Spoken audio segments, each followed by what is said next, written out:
Hydro carbon திட்டத்தை கைவிடக் கோரி புதுக்கோட்டை மாவட்டம் நெடுவாசல் பகுதியில் 15வது நாளாக போராட்டம் நடைபெற்றது. இப்போராட்டத்திற்கு ஆலங்குடி எம்எல்ஏ மெய்யநாதன், மனிதநேய மக்கள் கட்சி தலைவர் தமீமுன் அன்சாரி, நடிகர் விக்னேஷ் உள்ளிட்டோர் ஆதரவு தெரிவித்தனர்.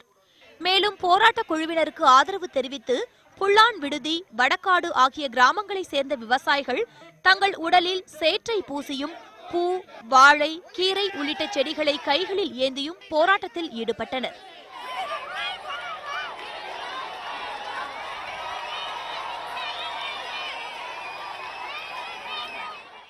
போராட்டக் குழுவினருக்கு ஆதரவாக புதுக்கோட்டை நகரில் இருந்து வந்த பெண் ஒருவர் நாட்டுப்புற பாடலை பாடி விழிப்புணர்வு ஏற்படுத்தினார்.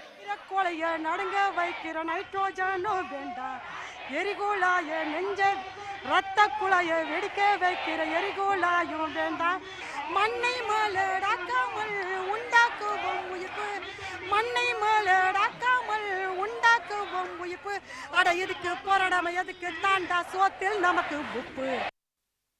சென்னையில் நேற்று முதலமைச்சரை சந்தித்த போராட்டக் குழு இன்று நெடுவாசல் மற்றும் அதனை சுற்றியுள்ள கிராம மக்களின் பிரதிநிதிகளுடன் ஆலோசனை மேற்கொண்டனர்.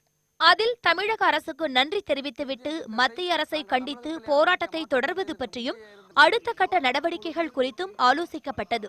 பிற்பகலில் நெடுவாசல் அருகே இருக்கும் புல்லான் விடுதியில் போராட்டத்தை கைவிட வலியுறுத்தி புதுக்கோட்டை மாவட்ட ஆட்சியர் கணேஷ், காவல் கண்காணிப்பாளர் லோகநாதன் ஆகியோர் போராட்டக்காரர்களுடன் பேச்சுவார்த்தை நடத்தினர். அந்த கூட்டு நடவடிக்கை குழுவினரிடத்தில் சென்று நீங்கள் அரசு சார்பில் அளித்த உறுதிமொழி, பாரத பிரதமர் அவர்களிடத்தில் அளித்த அந்த கோரிக்கை மனு, இது போன்ற செய்திகள் எல்லாம் இப்பொழுது நேரடியாக எங்களிடத்தில் அளித்த உறுதிமொழி, இது அத்தனையும் அந்த குழுவினிடத்தில் சொல்லி நாங்கள் முடிவினை அறிவிக்கிறோம் என்று சொல்லிவிட்டு வந்தோம். அவர்கள் நீங்கள் நல்ல முடிவாக அறிவிக்க வேண்டும் என்று கேட்டுக்கொண்டார்கள். நல்ல முடிவாக அறிவிப்பதற்கு நாங்கள் அவர்கள் மூலம் கலந்து ஆலோசனை செய்கிறோம் என்று சொல்லிட்டு வந்தோம்.